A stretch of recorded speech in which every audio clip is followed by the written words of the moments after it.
dans The Interview, votre rendez-vous mensuel qui met en lumière des personnalités inspirantes et influentes de notre époque. Dans ce numéro, nous aurons l'immense honneur de recevoir une figure de proue du secteur aérien en Afrique. Avec une carrière marquée par son leadership et une expertise dans divers domaines, elle incarne l'excellence africaine. À la question de savoir qui est notre invité du jour, eh bien, installez-vous confortablement et à tout de suite pour un échange inspirant. Notre invité du jour est Country Manager Kenya Airways pour le Cameroun et le Gabon. Aujourd'hui, elle nous partage son expérience, sa carrière et également ses défis, mais aussi sa vision du futur du secteur aérien en Afrique. Yvonne Beteye-Mounonga, merci d'avoir honoré ce rendez-vous. Bonjour Hélène. Bienvenue dans The Interview. Merci. Pour commencer, parlez-nous un peu de vous. Qui est Yvonne Beteye-Mounonga? Quelles sont ses origines? Je suis Yvonne Stéphanie Beteye, épouse Mounonga. Je suis maman de 3 enfants. Je suis Country Manager Kenya Airways, comme vous l'avez dit tout à l'heure. Je suis enseignante à l'université de Douala, vacataire.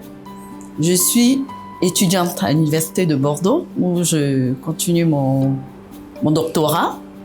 Je suis du centre du Cameroun, plus précisément dans le Mbam, ethnie Yambassa. D'accord. Nous avons là le profil. Le profil, oui. On a votre profil personnel. Parlons un peu de vos débuts dans votre carrière professionnelle. En 1999, vous faites vos premiers pas dans le monde professionnel en intégrant votre toute première agence de communication, Excellence Communication. Quels souvenirs gardez-vous de cette première expérience? Et surtout, comment est-ce que cela a orienté ou bien affecté votre trajectoire professionnelle? Si je pouvais revenir en arrière, je dirais j'ai beaucoup appris. Je sortais fraîchement de l'université et je me suis jetée dans le monde professionnel. Et j'ai découvert tout un univers et j'ai été passionnée. De là va mon amour pour la communication, le marketing, la publicité. Et ce que je retiens, c'est un peu toutes ces personnes qui ont contribué à me donner cette passion du métier. Parce que à la base, j'avais d'autres ambitions. Mes parents aussi avaient d'autres ambitions pour moi. Je me souviens, je m'étais inscrite pour le concours de l'ENAM. D'accord. Précisément, je devais faire l'ENAM. Et je me suis dit, je vais faire un stage pendant des vacances.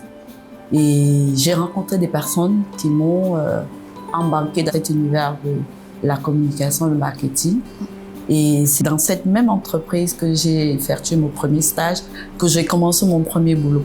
D'accord. Bien sûr, mes parents n'étaient pas d'accord parce qu'ils me trouvaient très jeune pour m'embarquer dans le monde professionnel et surtout, ils avaient prévu pour moi un avenir de fonctionnaire. Vous aviez quel âge à l'époque? J'avais 23 ans à l'époque, 23 ans plus précisément. D'accord. 23 ans. Et comment est-ce que cette expérience a orienté votre trajectoire professionnelle? Ce que j'aurais été, on avait de longues journées et il n'y avait pas encore, comme on dirait, il n'y avait pas de véritables professionnels. Je me souviens, la plupart de mes collègues avec qui je travaillais n'avaient pas fait les études de communication. Mais ils se débrouillaient très bien, ils m'ont inspiré et moi aussi je me suis embarquée. C'est d'ailleurs ça qui m'a poussée à continuer mes études en communication marketing plus tard. D'accord. Une autre étape importante de votre parcours professionnel, c'est votre arrivée à Abidjan. Panelcom Ion and Rubicam, cette entreprise qui aujourd'hui compte plus de 189 bureaux dans plus de 90 pays. C'est l'une des premières agences de communication en Afrique. Quels enseignements avez-vous tirés en travaillant dans un cadre aussi multiculturel? En fait, je me retrouve à Douala. Je me retrouve à Douala parce que je dois rejoindre mon mari qui avait été affecté à Douala. Et j'avais déjà commencé à travailler dans la communication. Je cherche une agence dans laquelle je vais m'épanouir. Et ça se trouve, Panafcom Rubicam venait de s'installer au Cameroun. En fait, il s'était installé au Cameroun et le bureau mère était à Abidjan. Donc, je postule normalement et je suis retenue. Et là, j'ai un grand monde qui s'ouvre pour moi. Là, j'ai une expérience plus internationale parce que les marques que nous gérons sont des marques internationales. À ce moment, on avait Barry Callebaut, il y avait Chococam qui était géré par cette agence. Il y avait d'autres marques. Et là, on rentre dans le métier même, le métier. Là, on a des concepts purement internationaux, on a des attentes vraiment plus élevées que ce que je faisais à Excel Communication. Donc, à ce moment, je me dis, il faut que je me forme. Il faut que je continue à me former parce que j'avais été formée dans le tas. Je vous rappelez, Excel Communication, la plupart, c'était ceux qui avaient eu la passion et ceux qui sont embarqués. Et là, je me dis, si je veux être professionnelle, il faut que je respecte les standards de la communication. Souvenez-vous, c'est des budgets internationaux. Ça veut dire, s'il y a Nestlé, c'est Nestlé International. Ouais. C'est-à-dire, c'est des concepts qui sont créés au niveau de la maison mère, des budgets qui sont redistribués dans les pays. Et là, on a de nouvelles façons de travailler. On a même des concepts totalement différents de ce qu'on a ici également. Je me souviens, après, j'ai rejoint Ogilvy. Ogilvy, après 2 ans à Panafcom, je suis allée à Ogilvy, aussi à Ogilvy, qui était toujours une agence internationale avec la maison mère basée à Abidjan.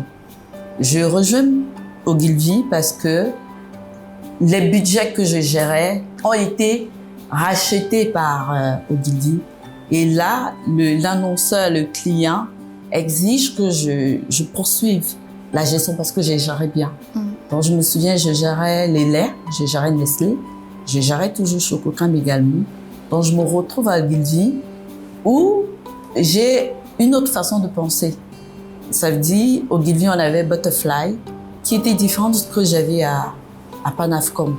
Donc, tout ce parcours continue à me forger et continue à me donner cette passion de me développer dans la communication, l'essence de la communication et du marketing. Y a-t-il une réalisation qui vous a particulièrement marqué? Oui, ah oui. Il y en a beaucoup. Il y en a beaucoup en agence, on en a beaucoup. Je me souviens, je gérais particulièrement tout ce qui était lait quand j'étais à Ogilvy. Je gérais un Nido. J'étais en charge d'organiser l'excellence, au prix d'excellence Nido. Et je travaillais en collaboration avec des écoles où on devait primer un peu les meilleurs dans les écoles. Je m'en souviens, j'en ai été bénéficiaire. Ah ouais, j'en ai vraiment, c'est une grande expérience pour moi parce que j'ai pu être créative pour rencontrer ceux-là qui consomment et qui achètent. C'était soit des directeurs d'école, les responsables, les parents même que je voyais. Et quand on primait les élèves, on voyait ses yeux qui brillaient. Moi, c'était enrichissant.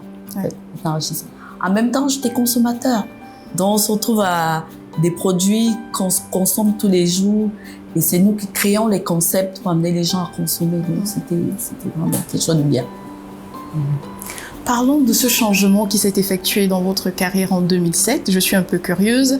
Vous décidez de quitter la communication marketing pour rejoindre le secteur bancaire en intégrant Ecobank en 2007 justement. Comment s'est faite la transition entre la communication marketing et la banque? Alors, quand j'intègre Ecobank comme responsable marketing. En fait, je suis toujours dans mon élément. Je suis dans le marketing, dans la communication et le marketing. Mais à ce moment, j'intègre un nouveau secteur qui est la banque. J'avoue, c'était pas facile parce qu'on ne vend pas un produit bancaire comme on vend du lait. Mais je suis vendeuse. Donc, pour moi, c'est quelque chose de bien. C'est un nouveau challenge que je relève même très bien parce que ça me permet d'apprendre. J'avais déjà passé à peu près 6 ans à m'occuper des marques, du lait, des produits de consommation courante tous les jours. Et là, je me retrouve avec des produits différents, spécifiques. Et c'est un moment que j'ai beaucoup aimé parce que j'ai dû me remettre en question. Je me suis dit que je ne connaissais rien. Il fallait que j'apprenne la banque déjà. Il fallait que j'apprenne tout ce qui est régulation parce que la banque, c'est des régulations également. Et j'ai appris à vendre un produit, un compte bancaire. J'ai appris comment est-ce que je peux amener des gens à payer des produits bancaires. Je me souviens à ce moment, il y avait l'un des éléments marquants, il y avait ce qu'on appelait les frais de tenue de compte.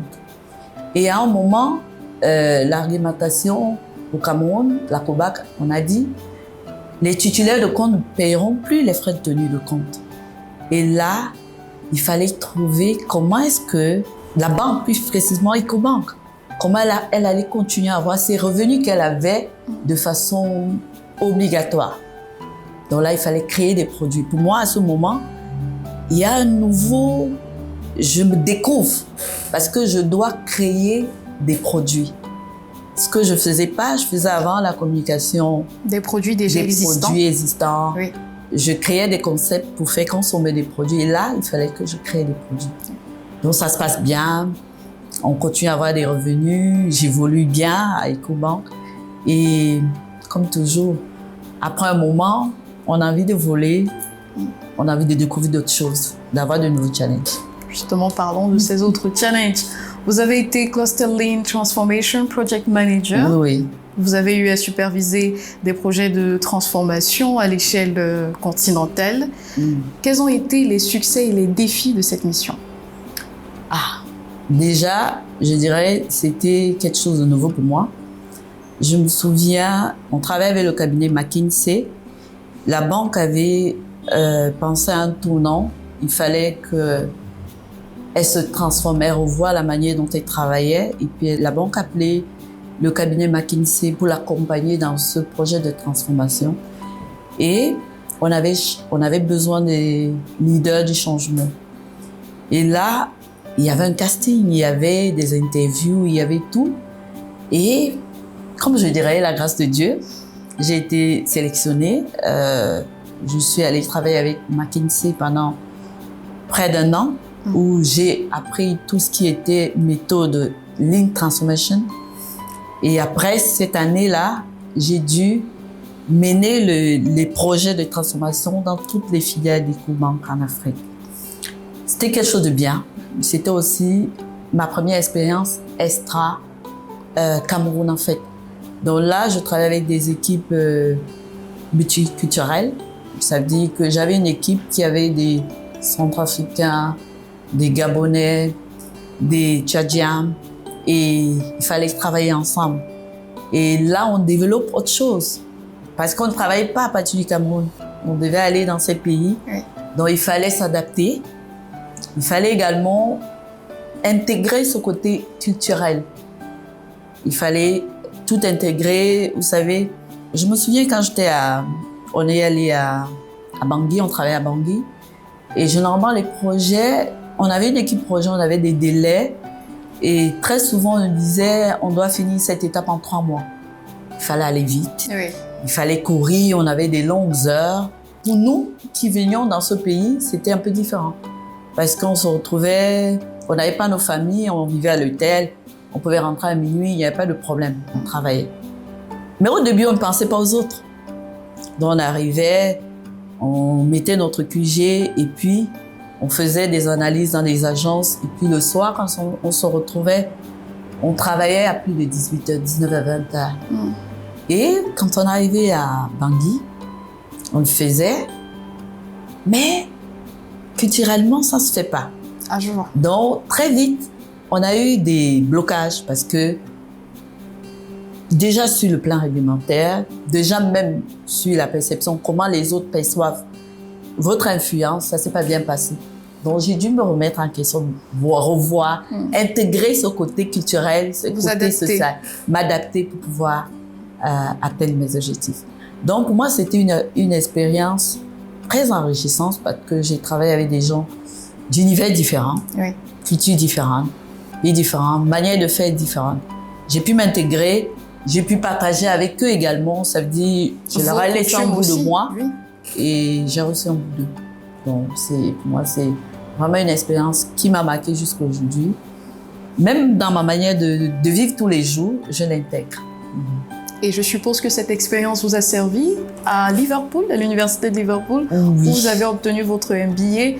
Certes, là, nous sommes hors du Cameroun, mais nous sommes surtout hors de l'Afrique. Tout à fait, tout à fait. Après mon projet de transformation, j'ai soif. Moi, j'ai toujours soif, en fait. Je me dis, j'ai épuisé toutes mes connaissances. Je dois apprendre des nouvelles choses.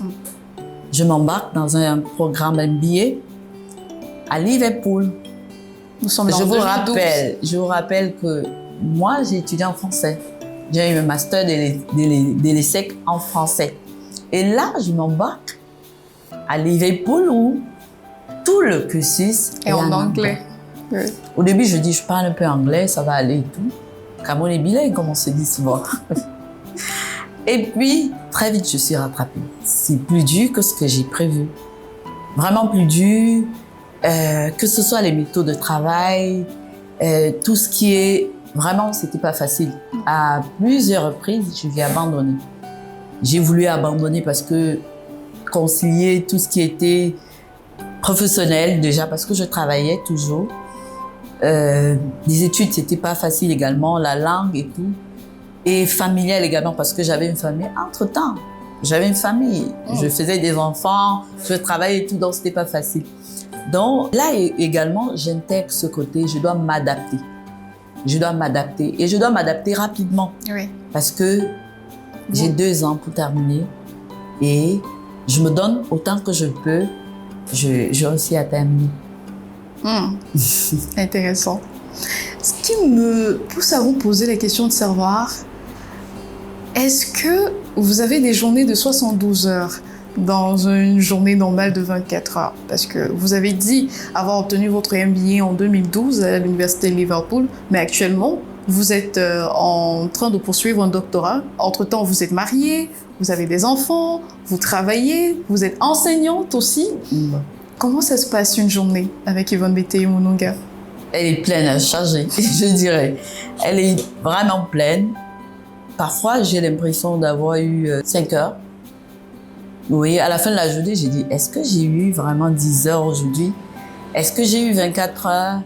Donc, je cours, je me donne des objectifs par jour, ce que je dois réaliser à tout prix. Et je fais beaucoup les priorités. En fait, je travaille en priorité, quoi. J'ai beaucoup de choses à faire, mais je choisis celles que je devrais à tout prix faire. Donc, c'est ce que je fais. Mes journées sont de 24 heures, même comme j'ai l'impression d'en avoir moins que les autres, en fait.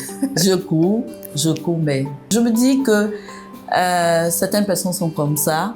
C'est ça qui me motive un peu. Nous avons un anniversaire à célébrer. Cela va faire 10 ans que vous êtes Country Manager Kenya Airways pour le Cameroun et le Gabon. Félicitations déjà. Merci, merci. Quel bilan faites-vous de cette décennie, tant sur le plan professionnel que personnel? En 2014, exactement en août 2014, je rejoignais Kenya Airways en tant que directrice régionale marketing. Oui. Là, j'étais toujours dans le marketing parce que j'étais directrice marketing pour la région de l'Afrique centrale et l'Afrique de l'Ouest francophone. Donc, j'étais toujours dans mon élément, dans le marketing et j'avais une expérience globale leader. J'avais une expérience où j'ai travaillé dans les marchés différents.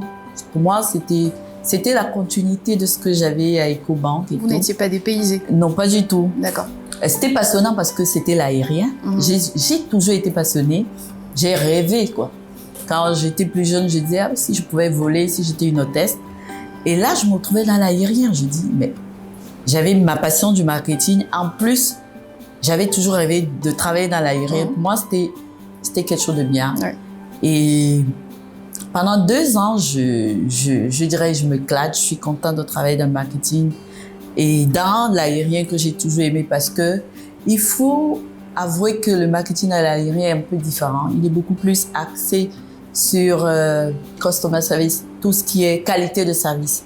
Moi, c'était quelque chose de bien. Pendant 2 ans, je m'éclate. Je découvre, je voyage dans tous ces pays dans lesquels j'étais déjà allée et puis je travaille. Après 2 ans, on m'appelle, on me dit, on te voit plus haut, on te voit à la direction du Cameroun. Et il faut avouer que je suis la première femme et la première Camerounaise directrice à Kenya Airways. Le Kenya a toujours envoyé des Kenyans pour venir occuper le poste. Donc, c'était la première fois, on me dit, OK, on pense que tu peux le faire. Je dis, ça fait 2 ans, je prenais pas l'aérien. L'aérien aussi est réglementé. Et on me dit, tu peux le faire. Et là, je me mets à apprendre. Pendant les 2 premières années, j'apprends l'aérien également. Là, c'est autre chose. Il ne s'agit plus du marketing. Il s'agit de superviser les opérations de Kenya Airways au Cameroun. Et quelques années plus tard, on ajoute le Gabon. Donc, je gère le Cameroun et le Gabon. Donc, c'est différent de la banque parce que au niveau de l'aérien, on a beaucoup de choses qui interviennent. La météo peut être mauvaise et là, j'ai une annulation de vol. Vous voyez, ça ne dépend pas de moi, mais j'ai une annulation de vol. J'ai des passagers qui ne peuvent pas voyager, j'ai des passagers qui seront peut-être en colère parce qu'ils n'ont pas pu prendre leur vol. Parce que la météo était mauvaise. Mais je suis responsable parce que je suis chargée de les transporter vers leur destination. Et là, j'ai dû apprendre à nouveau, toujours.